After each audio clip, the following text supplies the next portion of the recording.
আদর করো আদর করো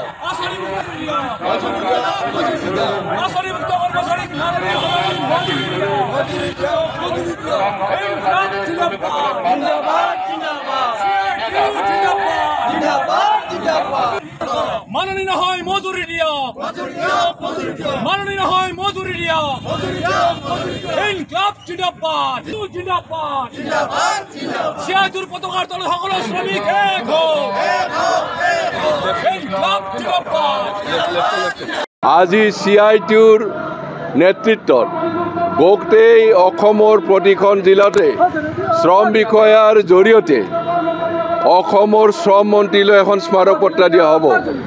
এই স্মাৰক পত্ৰৰ মূল দাবীটো হৈছে শ্ৰম কোড বাতিল কৰক, অৰ্থাৎ কেন্দ্ৰৰ বিজেপি চৰকাৰ আৰু অসমৰ বিজেপি চৰকাৰে শ্ৰম কোডৰ মাজেদি শ্ৰমিকৰ 46খন আইন উঠাই দিব বিচাৰিছে, যাৰ ফলত শ্ৰমিকৰ আন্দোলন কৰাৰ অধিকাৰ নাথাকিব, ন্যূনতম মজুৰি আদায় কৰাৰ অধিকাৰ নাথাকিব।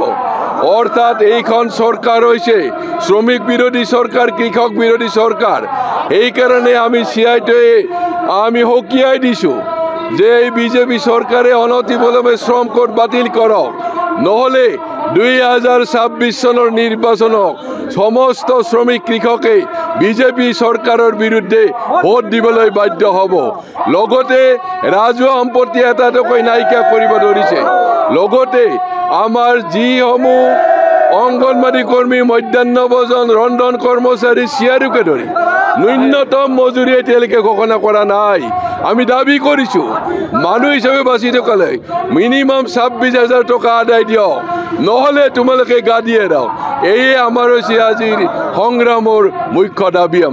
আজিৰ এই দাবীটো আমি CITU অফিচৰ পৰাই নলবাৰী চহৰৰ মাজেদি আমাৰ জিলিকনি চৌক পাৰ হৈ যিটো শ্ৰম বিষয়াৰ কাৰ্যালয় আছে, আমি তাতে ধৰ্ণা কাৰ্যসূচীৰ মাজেদি শ্ৰম বিষয়াৰ ওচৰত দাবী কৰিম, অনতিপলমে আমি শ্ৰম মন্ত্ৰীৰ পৰা এই দাবীসমূহ আপুনি মানি লোৱাৰ কাৰণে বাধ্য কৰক, নহ'লে পৰৱৰ্তী পৰ্যায়ত আৰু বিশাল আন্দোলন কৰাৰ কাৰণে আমি সাজু হ'ম। যিকোনো খবৰৰ বাবে যোগাযোগ কৰক 7099017330 লগতে 7099017110 নম্বৰত।